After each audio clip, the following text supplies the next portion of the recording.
Welcome to All Things Policy, a daily podcast by the Takshashila Institution.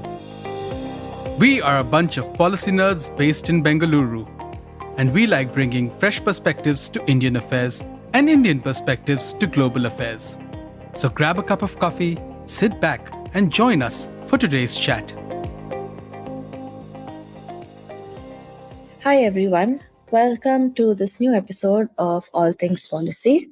I'm Leah Govius, Program Manager at the Takshashila Institution, and I'm joined by Vanchika Saraf, Research Analyst at the Takshashila Institution. Hi, Vanchika.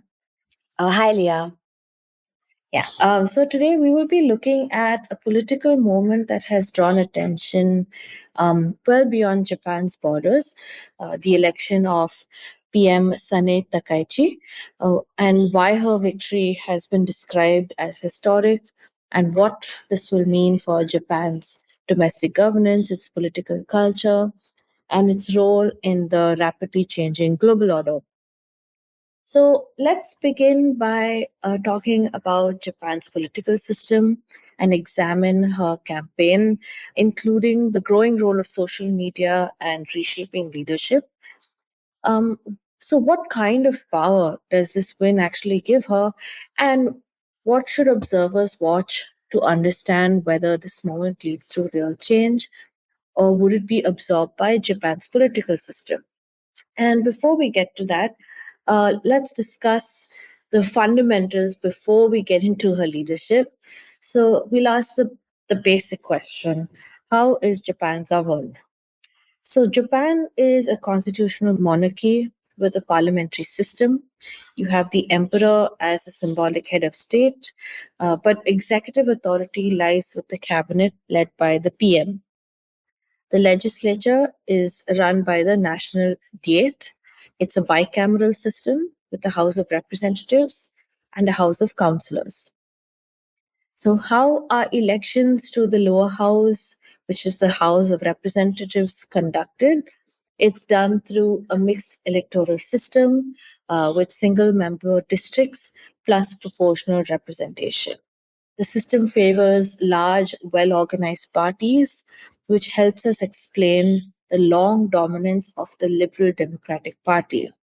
The LDP functions as a coalition of factions. Leadership contests within the party often matter more than general elections. So now that we know how the system works, Vanchika, can you bring in the significant elements of the election that we saw recently in Japan? Leah, thank you so much for the introduction and setting the context for the elections. So, as you mentioned, I think one of the most interesting things about the Japanese election system is the mixed member system that they follow, which is two separate ballots for the same house. So, in the lower house, you basically, as you said, first have a single seat ballot, which is you vote for a specific candidate in your local district, and the winner is decided by first past the post system, which we're familiar with in India.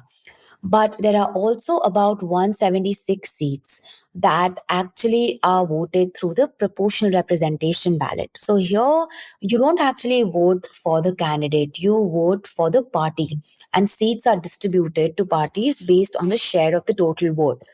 So it's quite interesting that given the Liberal Democratic Party for years has really suffered from a tarnished reputation, given scandals, corruption.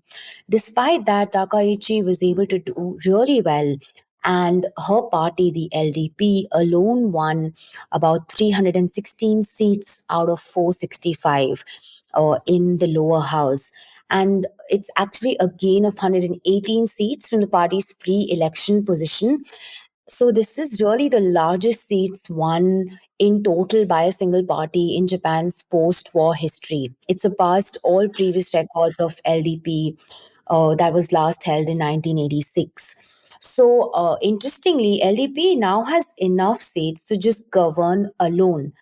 But as we'll come to this later as well, Takaichi has maintained an alliance with the Japan Innovation Party called Ishin.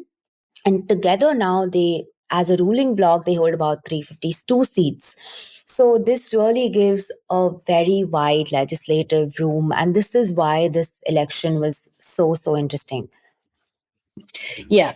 And this draws into the next bit, which is the significance of Takaichi's campaign.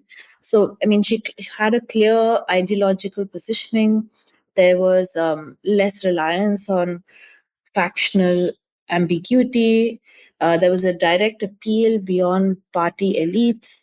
And she very clearly campaigned for economic security, national resilience, and strategic economies. And although social media isn't traditionally central to Japanese politics, it allowed for direct engagement with voters, reduce the dependence on factional intermediaries, and help normalize debates around defense and security. And this reflects a clear inflection point in Japanese political campaigning, where digital platforms not only shape party power, and it's not just outreach. So, what are the other factors that you think led to such a huge win? Yeah, so as you mentioned, this time as an analyst, I was quite surprised by the role of social media in her win. But there are a few more factors that really helped her, played in her favor. Because remember, the last prime minister, Shigeru Ishiba, also called a snap election, but he lost that in a very miraculous way. That's because he did not enjoy the popularity that Takaichi does currently. So, if we see just before the elections, her personal approval ratings were actually historically high, hovering around 70%. And the last time any PM enjoyed that high approval ratings was probably just Abe. So Takaichi really campaigned on this high energy platform of, work. And so she was seen as very decisive. And despite, as I said, her party's, image, she was able to decouple the party's baggage from her own. And she became extremely relatable, I feel, with the Japanese public. She put videos of Yeah. her drumming with the South Korean president. She was singing for the Italian prime minister. So I think on one Yeah. hand, people saw that, okay, this lady can be tough, but she can also be fun. And I think that's like a break, right, from the image of an old Japanese bureaucratic man who we've come to associate with Japanese politics in general. The second really big factor was basically the rising tensions with China. So we'll come obviously in detail to this later. But Takaichi made some comments on Taiwan's security, and Beijing wanted her to retract those comments, but she did not. And this standing up to China was something that really resonated with the public. And obviously, her good friend Trump was also there to endorse her just before the election. And I think this was also a big signal to the public that, she can actually lead this very unpredictable, American foreign policy and help us navigate through it. The third was obviously the opposition. So, actually, just before she called the election to the largest parties in the opposition, the CDP and the Komeito came together to create centrist reform alliance. And I think this was also a threat for her, which is one of the reasons she called the elections immediately. But the problem was that although in terms of numbers this opposition was big pre-election, they failed to present a unified narrative. For most people, it was seen, okay, this is just a marriage of convenience. There is really no coherent policy here. So basically, voters were not attracted to this opposition. It was not strong enough to wear down Takaichi's personality and her popularity. And the fourth really is about the economic pledge that she made. So she's been campaigning about cutting the consumption tax from 8% to zero. So Japan actually has a two-tiered sort of tax system. So you have an 8% and a 10% consumption tax. But she planned to remove the 8% one, which is mostly on, food, groceries, restaurant, all of this. If you just take it home, which is if you do not stay in the restaurant and eat, you are subjected to a lower tax slab. And this is the consumption tax that essentially she wants to suspend for 2 years. And obviously, given Japan is an expensive place to live in, there's a cost of living crisis constantly. So I think people were also sort of buoyed by this news of, okay, for 2 years at least, our expenses are going to come down. So mostly these were the factors that I think really played a big part into why she won such a big majority. Yeah, yeah. And her party also entered this election with a new coalition partner. And I think the opposition parties also formed a coalition in this election, which is what, and that didn't work out so well for them, which is what gave her party the advantage. So, how are the coalition dynamics going to play out now? Yeah, so exactly. So this is extremely fascinating, right? Because for 26 years, the LDP was in cahoots with this party called the Komeito, which is a centrist, sort of Buddhist backed party. And they've always acted as a sort of moderating influence on, LDP and its ambitions. But what happened in October was Komeito actually pulled out from its partnership with the LDP because it did not see eye to eye, especially when it came to revising the constitution or just how Japan is now seeing its defense policy in general. So then what Takaichi did was she was like, okay, you take all my seats, but I can still get into negotiations with other parties. And she very successfully brokered a sort of loose alliance with this party called Ishin, the Japan Innovation Party that are based in Osaka. Yeah. And because she hadn't sort of received the public mandate for this new coalition, that was one of the other reasons that she was really seeking a strong mandate in this election. Because I think when LDP broke off with Komeito, it was a big news. For more than 25 years, the two parties were together. So obviously, it was a break from political tradition. But the interesting thing that happened was she took support of Ishin to remain in power in October. But now, after this election, LDP itself has a majority. It has won 316 seats. So technically, Yeah. it no longer really needs the coalition partner to maintain a majority, right?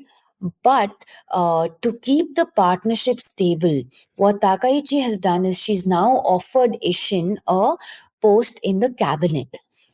This was not the case before. So this will be the first time that a non-LDP Komeito member will actually hold a position in the cabinet.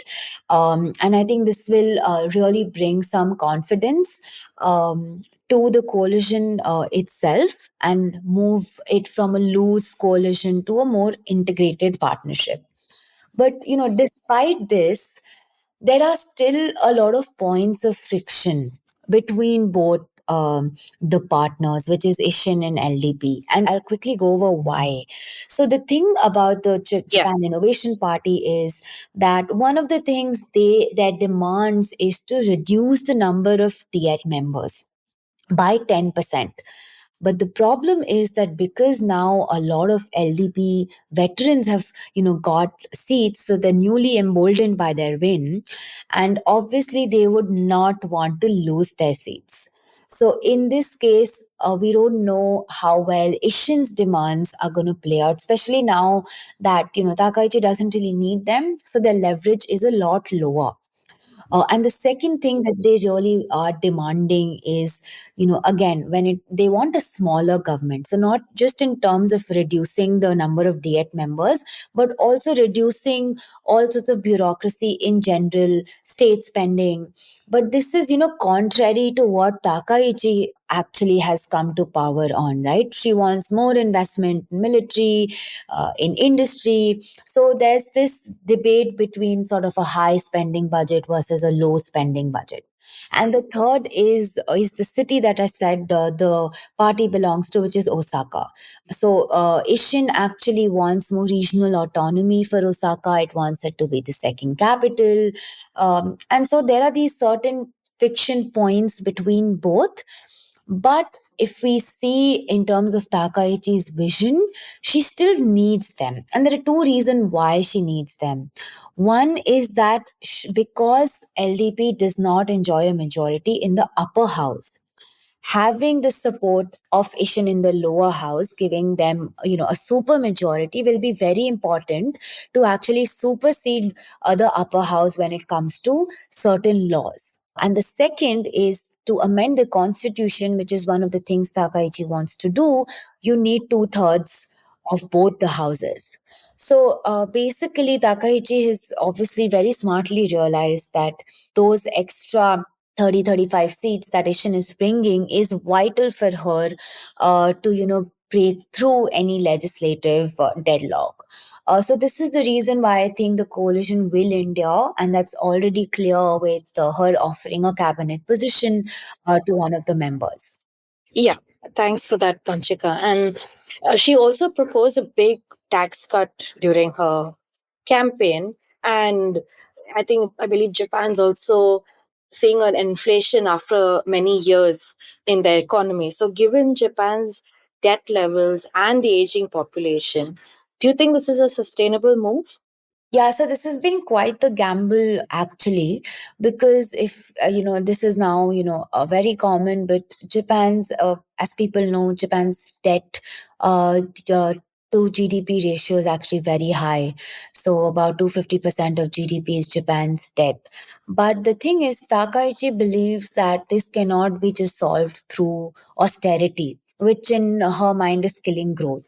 So her idea is that if we cut the food tax, that will put more money in people's pockets, that will boost consumption, then consumption will lead to higher profits, higher wages, etc. So basically, her aim is that we need to aim for a GDP growth of 3% of more, and if that growth stays higher than the interest rate on the debt, then essentially the debt to GDP ratio shrinks even without Japan having to pay it back. So this is one of the gambles that she is making. But obviously, there are a lot of concerns even within her own party, within the Ministry of Finance, because ultimately it'll be difficult for the math to add up. So if she actually goes ahead with suspending this 8% food tax, there will roughly be a loss of 5 trillion yen per year, which is about $30 billion. And the Yeah. problem is she has not come up with any other plan on how to cover this sort of huge gap. And given, as you said, Japan is an aging population, social welfare costs themselves are rising by about $1 trillion, every year. There's a change in the government bond yields. So yeah, overall, I think this is a question that she has to really grapple with, because aging population does not only mean higher social welfare spends, it also means a shrinking workforce. So the idea is that unless Japan really increases productivity, it will be extremely difficult to grow fast enough to outrun the debt. So Japan clearly needs sort of some productivity miracle as well. Yeah. Otherwise, this tax cut is just going to be a very, temporary, sugar high that makes people happy for the time being. But after 2 years, what are you going to do? So that's the question she really needs to think about. Yeah, and the people also, especially with this election, and like you mentioned with her social media campaign, they seem to have a lot of faith in her after this election. So, I mean, we'll have to see right now how she handles the situation. And a part of her campaign included Japan's need to strengthen its defense capabilities. And she said that she wanted to revise the country's three documents that outline its security and defense policy, and that she'd also pursue constitutional revision to that effort. And so she's basically considered a military hawk. How do you see her leadership accelerating or reshaping Japan's defense doctrine? Yeah, so I mean, the Article 9 of the Peace Constitution, the 1947 Peace Constitution, it famously restricted Japan's military capabilities. And it's currently interpreted as a limitation. So, how do you think her leadership will reshape the defense doctrine? Yeah, so this is something that we've been seeing since a few years actually, and it's a continuation of the trend under Shinzo Abe, which is they want to see Japan as a normal military state. And now, with such a big mandate, she actually has the political capital to dismantle this decade old taboo. So I think there are broadly sort of 3 or 4 things that she wants to do when it comes to changing the defense policy. So one is increasing the defense spending. So for the longest time, Japan has adhered to an unwritten rule of capping defense spending at 1% of GDP. But Takaichi has already ordered the government to hit the 2% GDP target by 2026. So this is like a year ahead of the original schedule. And we've already seen the defense budget increasing over the years. This year, it's a record number. So this budget is not only for maintenance, right? Now the government wants to also, adopt high-end counter-strike capabilities by missiles, by long-range strike systems. So this is broadly one on increasing defense spending. The second, as you mentioned, is to revise the constitution. So in some ways, she basically wants to write about the SDF, the Self Defense Forces. She wants to inculcate it into Article 9, which is the pacifist clause. So obviously, the SDF exists on paper, but if you give it constitutional status, it removes any legal ambiguity. So this, she thinks, is extremely important for Japan, to act as a peer to the United States. And we'll come to US, of course, in a bit. The third is, the Taiwan factor. So Takaichi has been more explicit than any previous prime minister regarding, any conflict in the Taiwan Strait. So she wants a more forward posture, which means that Japan has to move from a purely defense mindset, which is, holding on to its own islands, to a more sort of active deterrence position where the SDF is able to, integrate with the US forces to defend the region. And the fourth, obviously, is on the industry. So Takaichi wants to transform the Japanese defense industry, sort of bring back the whole made in Japan brand. So she's already, lifting restrictions on the export of certain weapons. She wants to become a global arms supplier. And we've seen Japan has already started signing deals with Australia, has already started being part of fighter jet programs. So these are, some of the things that she really wants to change when it comes to Japan's defense orientation. Yeah, and she also remarked in November 2025 that a Taiwan crisis could also constitute a survival threatening situation. So, I mean, that would give her enough reason to permit the mobilization of Japan's self defense forces, like you mentioned. Yes. And coming to Japan's relations with its partners, how will her leadership change the calculus with the United States?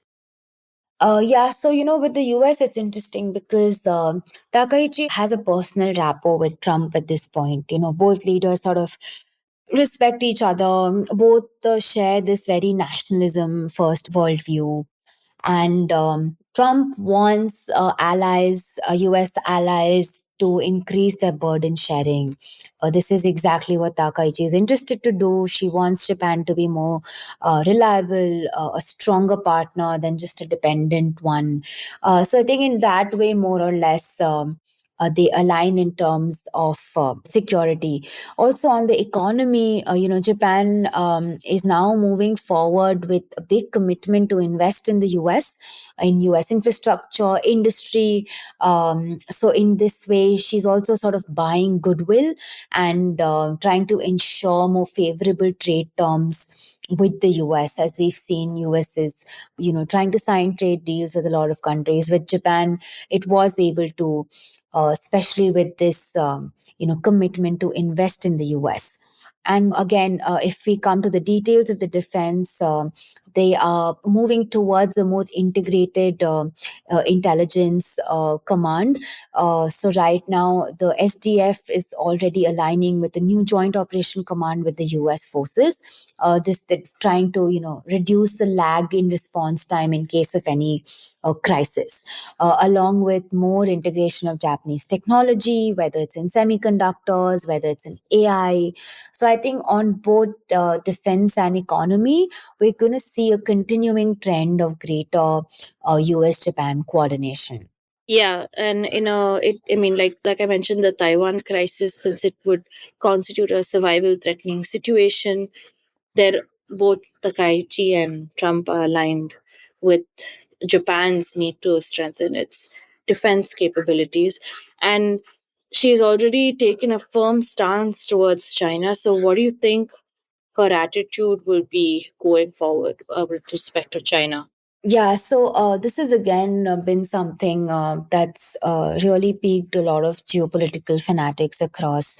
Because I think going forward with China, her attitude will probably be characterized by this new normal of a high stakes friction, right? Because for the longest time, Japan has realized that China is its largest trading partner. So because they're so economically interlinked, national security wasn't ever given a status above the economic ties that they have. But essentially, what Takaichi has done is she's ended, Japan's era of some sort of strategic ambiguity when it comes to Taiwan. And China knows this very well, right? Which is why it's been trying to pressure Japan in ways for it to reduce, its or change its attitude. So it started with banning travel of Chinese people. Tourism was affected. China suspended seafood import from Japan again, which is going to hurt the Japanese seafood industry, especially after the whole Fukushima, nuclear water issue. Diplomatically, they've sort of frozen things. So China has been, incrementally trying to do these things to push Japan, but Takaichi has really stood her ground, and she is aiming to make Taiwan sort of an important pillar of Japanese defense planning. And we can already see things changing. For example, recently there was a fishing incident in in the coast of southern Japan, and Japan actually seized the Chinese fishing vessel. So we're already seeing that, look, illegal incursions will not only be met by diplomatic protest, but there will be some sort of enforcement. And Japan has also started really de-risking, from its supply chains, particularly in rare earths, in semiconductors, because it's already learned a lesson in the past. So it's trying to insulate its economy from any sort of trade retaliation that Beijing is currently employing. So I think overall, obviously Takaichi does not want a war, but she does want China to accept that a more powerful Japan is a permanent reality. And in that context, I think going forward, any dialogue between China and Japan will be in a position of strength. She's obviously open to dialogue with Xi Jinping. But she's not going to be apologetic or too balanced in her statements, as China typically wants, because now she's such a big winner domestically. So I think this really gives her a stronger position when it comes to any sort of negotiation with Beijing. Yeah. And so finally, then, what does this political transition mean for India and Japan ties and broader with Indo Pacific coordination? Yeah, so I think good days ahead for sure, because Takaichi is sort of an ideological heir, to Shinzo Abe, and Abe was the architect of the modern India-Japan partnership. He coined the term the free and open Indo-Pacific as well. So Takaichi is no doubt an indispensable sort of promoter of that concept as well. And given her political backing now, that means, India and Japan can actually commit to, longer term, higher value projects, even defense projects, without sort of any fear of restraint in Tokyo. So we're seeing a greater trend towards co-development in terms of technology, in terms of defense, because there's a push for joint production of military hardware, stealth technologies, and this also sort of aligns with India's own, Atmanirbhar, Make in India goals. And even when it comes to economic security, which is a major pillar of, Takaichi's strategy, Japan is heavily investing in India's semiconductor ecosystem. And Japan views India as this massive talent pool.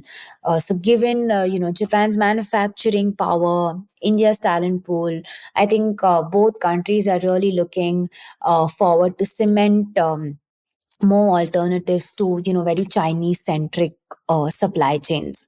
So I think overall, for the Indo-Pacific, for East Asia, for Southeast Asia, I think cooperation will continue and will get deeper under Takaichi.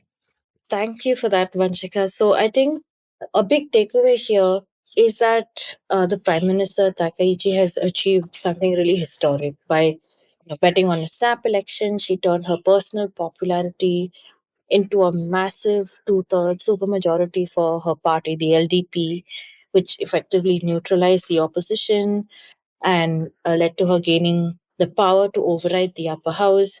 She also faces a high stakes balancing act. She is poised to revise Japan's defense posture and possibly the constitution itself with President Trump's endorsement. But she also has to pursue these goals while navigating some economic sanctions from China and trying to maintain a diplomatic thaw with South Korea as well. Domestically, the challenge is as acute.